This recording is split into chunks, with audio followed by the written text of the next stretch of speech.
So ఈ performance తర్వాత ఇప్పటిదాకా మంచి ఎనర్జిటిక్ పర్ఫార్మెన్సెస్ చూశారు, మంచి మెస్మరైజింగ్ వాయిసెస్ తో ఉన్న పర్ఫార్మెన్స్ కూడా చూశారు. కానీ ఇప్పుడు మన ఉస్మానియా యూనివర్సిటీ గురించి, మన కళాశాల వైభవం గురించి ఒక కవిత చెప్పడానికి వస్తున్నాడు నరేష్ ఫ్రమ్ సోషియాలజీ.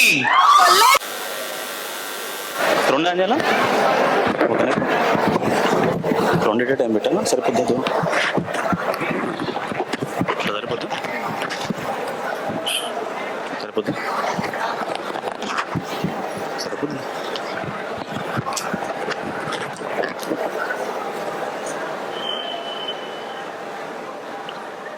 ఓయు అంటేనే ఒక పోరు పాఠం.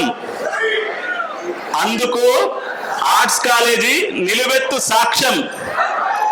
డిగ్రీ పట్టా పుచ్చుకొని పట్నం బస్ ఎక్కిన బడుగులకు గొడుగై కాచింది. ఆ రాతి గోడల్లో విజ్ఞానపు పువ్వులు వికసించాయి. అవి ప్రపంచం నలు చెరుగులా విస్తరించాయి. ఆర్ట్స్ కాలేజీ ఆవరణ ఆ అంబేద్కర్ నడయాడిన నేల. పూర్వ విద్యార్థి పివి ప్రధానమంత్రి అవ్వడం బల. ఆర్ట్స్ కాలేజీ ఓ జ్ఞాన అమృతం. ఎంబీఏ చెబుతుంది వ్యాపార పాఠం, లా కాలేజీ చూపుతుంది న్యాయం. సైన్స్ విసురుతుంది పరిశోధన అస్త్రం, ఇంజనీరింగ్ నేర్పుతుంది నైపుణ్యం. ఈ నిర్మాణాలకు రాళ్ళెత్తిన కూలీలకు సలాం. సెంట్రల్ లైబ్రరీ ఓ విజ్ఞాన భాండాగారం. వర్సిటీ ప్రకృతి కలిగించే నయనానందం. ఆక్సిజన్ పార్క్ ఇచ్చే స్వచ్ఛమైన పవనం.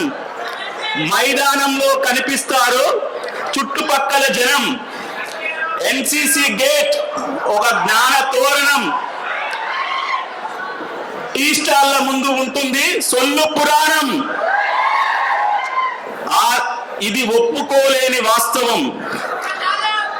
ఆరాధన థియేటర్ నేల టికెట్ తెలిపే మా ఆర్థికం. ఈ2 హాస్టల్ చెబుతుంది బతుకు చిత్రం. ఇక ల్యాండ్స్కేప్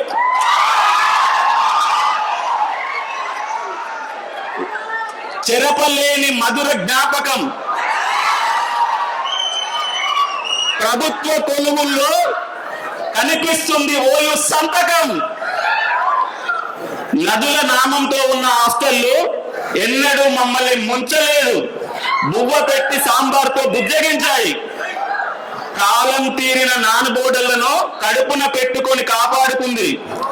WPG నుండి డాక్టరేట్ వరకు కొలువో తెలివో బతుకు తెరువో నేర్పి సాగనంపుతుంది. కొందరిని జంటగా, ఎక్కువ మందిని ఒంటరిగా.